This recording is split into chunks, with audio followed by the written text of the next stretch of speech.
प्यार एक ऐसी भावना है जो इंसान को जीने की वजह देती है, लेकिन कभी कभी यही प्यार उसे तोड़ कर रख देता है।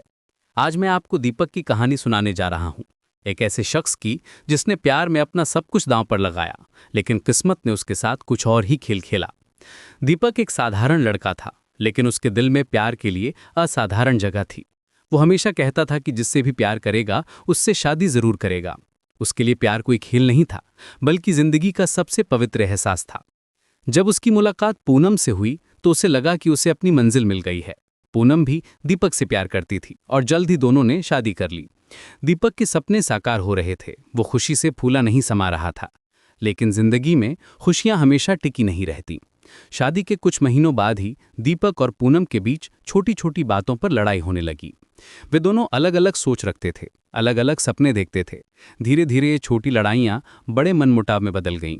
दीपक ने बहुत कोशिश की रिश्ते को बचाने की, लेकिन पूनम का मन पूरी तरह बदल चुका था। आखिरकार उन दोनों का तलाक हो गया। दीपक के लिए दुनिया का सबसे बड़ा झटका था। वो टूट गया था, लेकिन फिर भी उसके दिल में कहीं न कहीं उम्मीद बची थी। तलाक के बाद दीपक अकेला रह गया था। दोस्त उसे समझाते थे कि अब प्यार के बारे में भूल जाए, लेकिन दीपक का दिल मानने को तैयार नहीं था।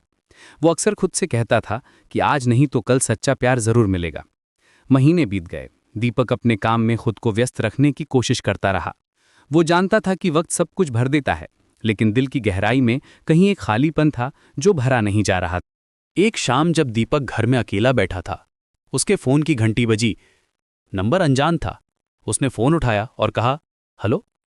दूसरी तरफ से एक मधुर आवाज आई, हेलो, आप कौन हैं?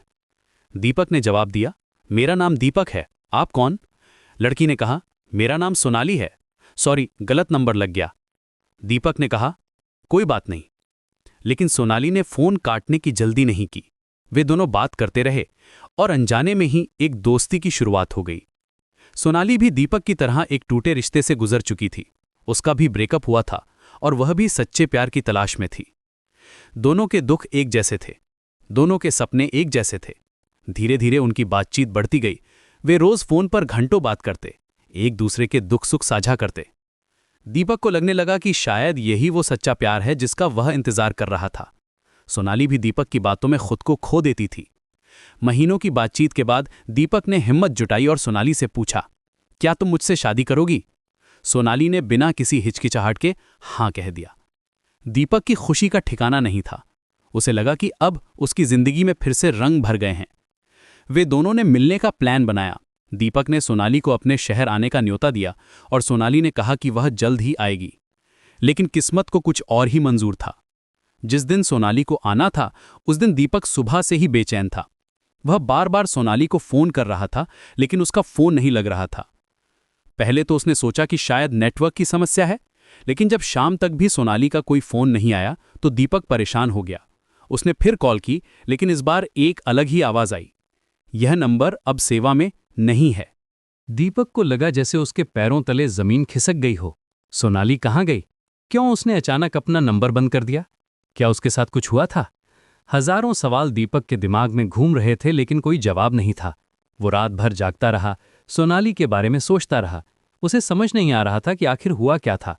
आज भी दीपक अकेला है। वो रोज सोनाली के उस बंद नंबर पर कॉल करता है, उम्मीद में कि शायद आज फोन लग जाए, लेकिन हर बार वही आवाज आती है कि ये नंबर अब सेवा में नहीं है। दीपक अक्सर सोचता है कि सोनाली के साथ क्या हुआ होगा। क्या वो ठीक है? क्या उसे कोई मजबूरी थी, या फिर वो सिर्फ एक सपना था जो टूट गया? दीपक की कहानी आज भी अधूरी है। वो आज भी उस फोन का इंतजार करता है जो शायद कभी नहीं आएगा।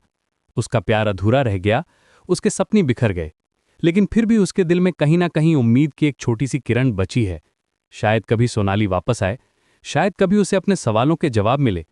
तब तक दीपक का इंतजार जारी है।